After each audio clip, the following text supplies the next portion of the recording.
स्वागत है आप सभी का कोशिका चैप्टर के इस तीसरे लेक्चर में।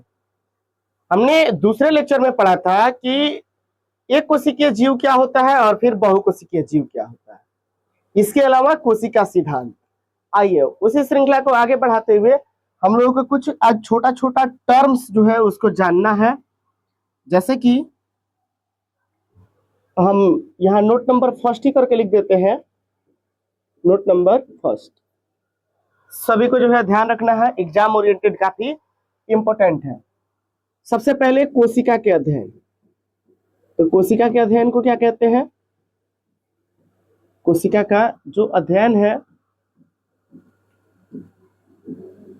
इसको कहते हैं साइटोलॉजी। क्या कहते हैं? साइटोलॉजी। अगर हम दूसरे नोट का बात करें तो बाबू मानव में सबसे जो बड़ी कोशिका होती है उसका नाम होता है शुक्राणु। अगर हम सबसे लंबी कोशिका का बात करें तो वो होता है न्यूरॉन या फिर तंत्रिका कोशिका। क्या होता है? मानव में सबसे लंबी कोशिका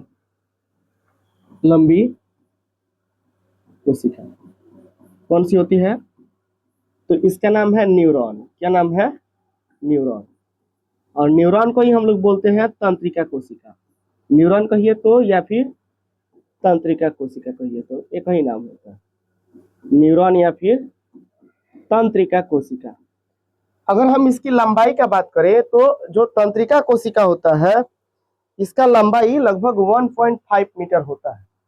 इसका लंबाई का अगर बात करें तो 1.5 मीटर एक जो है तंत्रिका कोशिका की लंबाई होती है।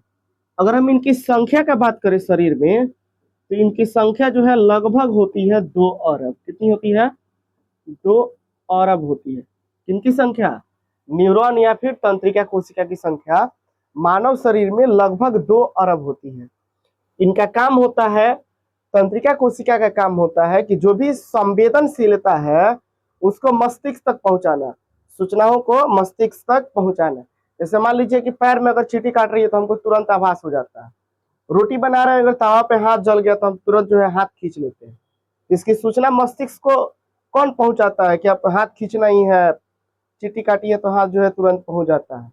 इस सब सूचना को पहुंचाने का काम जो है तंत्रिका कोशिका या फिर न्यूरॉन करती है। और मानव शरीर की सबसे लंबी कोशिका होती है। अगर लंबाई का बात करें तो एक न्यूरॉन की लंबाई जो है लगभग 1.5 मीटर के आसपास होती है। संख्या का बात करेंगे तो संख्या जो है लगभग 2 अरब होती है। कितनी होती है? लगभग 2 अरब। आइए नोट थर्ड देखते हैं। यदि हम नोट थर्ड का बात करें, अगर पूछे कि मानव शरीर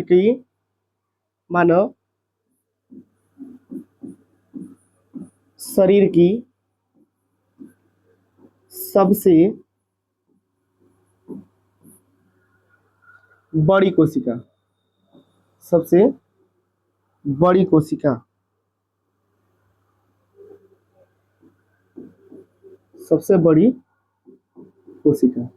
तो मानव शरीर की सबसे बड़ी कोशिका होती है अंडाणु। क्या होती है? अंडाणु। मानव शरीर की सबसे बड़ी कोशिका का नाम अंडाणु, सबसे लंबी कोशिका का नाम तंत्रिका कोशिका या फिर न्यूरॉन।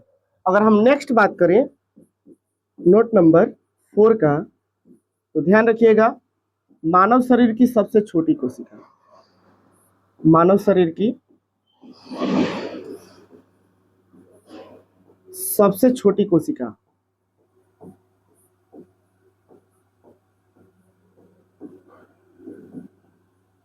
मानव शरीर की सबसे छोटी कोशिका कौन सी होगी? तो वो होगी शुक्राणु। क्या होगी? शुक्राणु। शुक्राणु कहने का मतलब है क्या? नर की जनन कोशिका। नर की जनन कोशिका को क्या कहते हैं? शुक्राणु। और मादा की जनन कोशिका क्या होती है? अंडाणु। हम यहाँ लिख देते हैं, यह जो है मादा की जनन कोशिका होती है। मादा की जनन कोशिका, मादा की जनन कोशिका अंडाणु और नर की जनन कोशिका शुक्राणु। नर की जनन कोशिका क्या होगी? वो होगी शुक्राणु। नर जनन कोशिका। एक बार रिकॉल कर लेते हैं, कोशिका के अध्ययन को क्या कहते हैं? साइटोलॉजी। और फिर मानव में सबसे लंबी कोशिका का बात करें तो होता है न्यूरॉन या फिर तंत्रिका कोशिका। इसकी संख्या लगभग 2 अरब। लंबाई का अगर बात करें तो 1.5 मीटर। मानव शरीर की सबसे बड़ी कोशिका कौन सी होती है? तो अंडाणु होती है। अंडाणु मादा जनन कोशिका होती है। नेक्स्ट बात करें तो हम मानव शरीर की सबसे छोटी कोशिका कौन सी होगी? तो शुक्राणु। और शुक्राणु क्या है? तो नर जनन कोशिका है। आप इतना स्क्रीनशॉट लीजिए फिर आगे बढ़ते हैं। आप इतना स्क्रीनशॉट लीजिए फिर आगे बढ़ते हैं।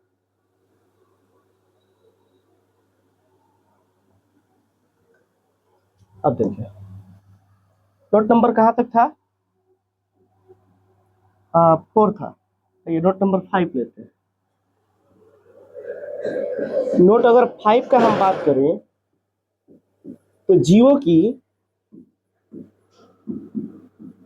की सबसे बड़ी कोशिका, जीवों की सबसे बड़ी कोशिका,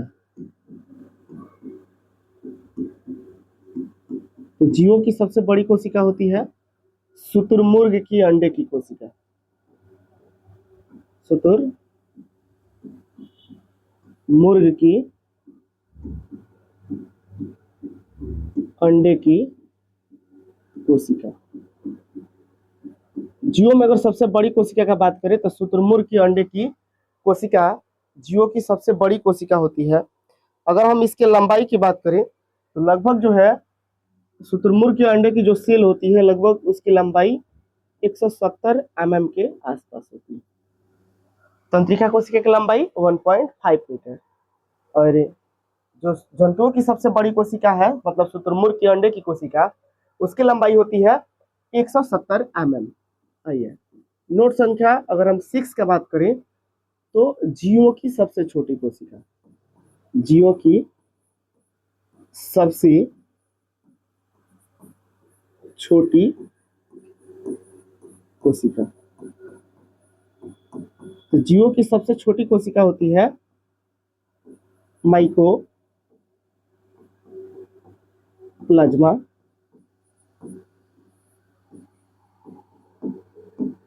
बैक्टीरिया। माइकोप्लाज्मा बैक्टीरिया, इसी का अन्य नाम होता है पीपीएलओ। क्या नाम होता है? पीपीएलओ। जीवों की सबसे छोटी कोशिका कौन सी होगी? तो माइकोप्लाज्मा बैक्टीरिया। इसी का अन्य नाम क्या होता है? तो पीपीएलओ। क्या नाम होता है? पीपीएलओ।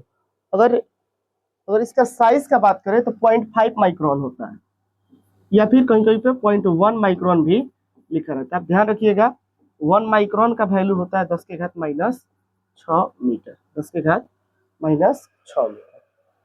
नेक्स्ट बात करें पौधों की सबसे बड़ी कोशिका, पौधों की सबसे बड़ी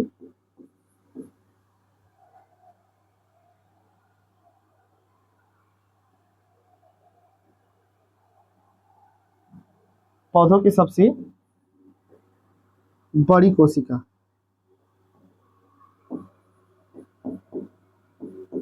तो पौधों की सबसे बड़ी कोशिका होती है कपास की एक तंतु। कपास की